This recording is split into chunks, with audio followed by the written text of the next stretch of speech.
Tonight, a massive school scare shutdown in Los Angeles. Threats to New York and LA trigger the sudden closure of hundreds of Southern California schools, now being called a hoax. Did LA officials overreact? Is this the new normal after San Bernardino?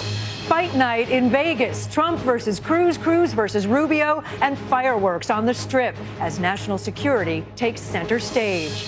Targeting brain cancer, a new device that's prolonging lives. Doctors calling it the most promising treatment for brain tumors in years. Weather, whiplash, record snow in the west, record heat in the east. Businesses hit hard. And a major lawsuit over a hugely popular line of hair care products endorsed by celebrities. Now hundreds of women say it severely damaged their hair. Nightly News begins right now.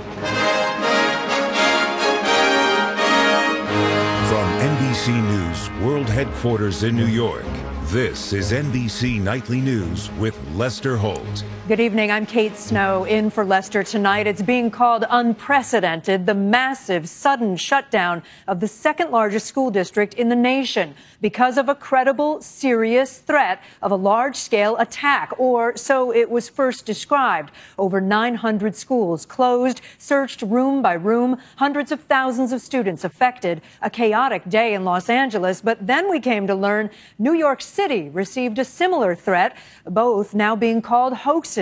And New York's police commissioner says LA overreacted. But with the attacks in San Bernardino still fresh in their minds, imagine being the official who has to make that call. NBC's Miguel Almaguer has late details.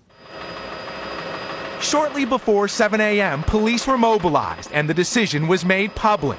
The nation's second largest school district saying it received a credible threat, abruptly shutting down all campuses just before the morning bell. They said that it wasn't no school due to a bomb threat, so it's very scary. The unprecedented decision is what many woke up to.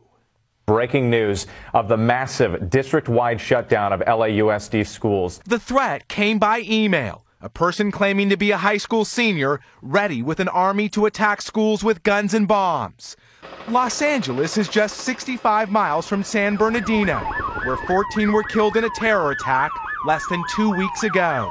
I think the circumstances in a neighboring San Bernardino, I think what has happened in the nation, I think what happened internationally, I as superintendent am not going to take the chance with the life of a student.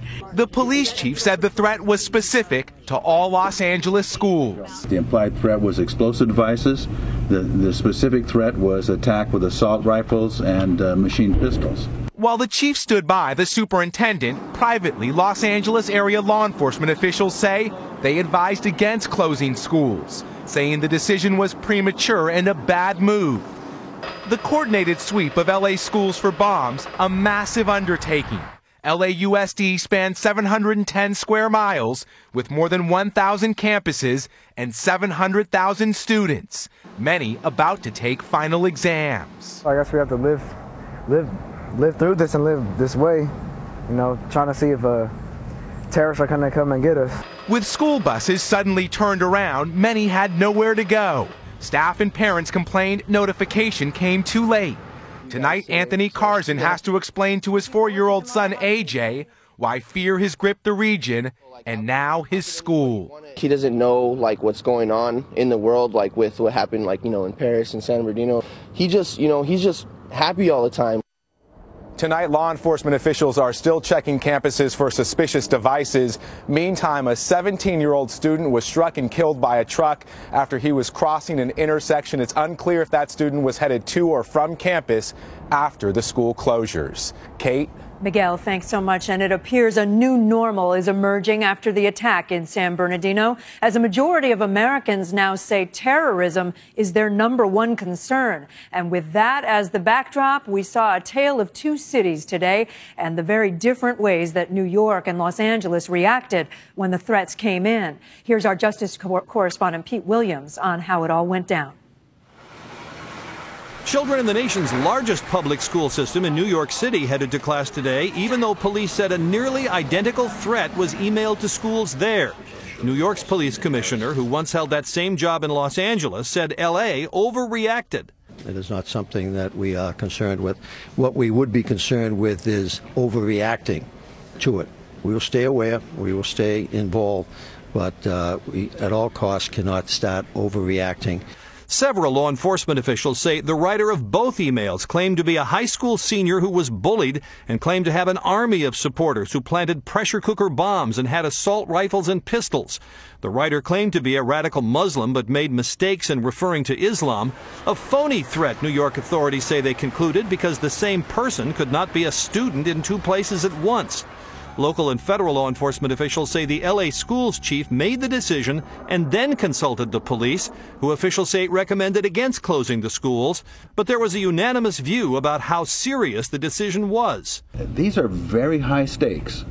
You know, we're not making a decision about the color of a car or where we're going to eat for dinner here. This is the safety of our children. There is no more important decision. How to respond in an era of terrorism and when schools have been the scenes of mass shootings has become a huge challenge. Schools are experiencing threats from locally, from students and non-students, as well as swatting threats that occur from across state lines and even international borders, and it sends shockwaves of anxiety throughout school communities. Another factor, the trauma of the recent mass shooting in San Bernardino, and word that investigators say Syed Farouk might have been considering attacks on schools. Tonight, police and the FBI are working to figure out who sent the threats. They've been traced to an email service provider in the U.S. that's been popular with online pranksters. Kate?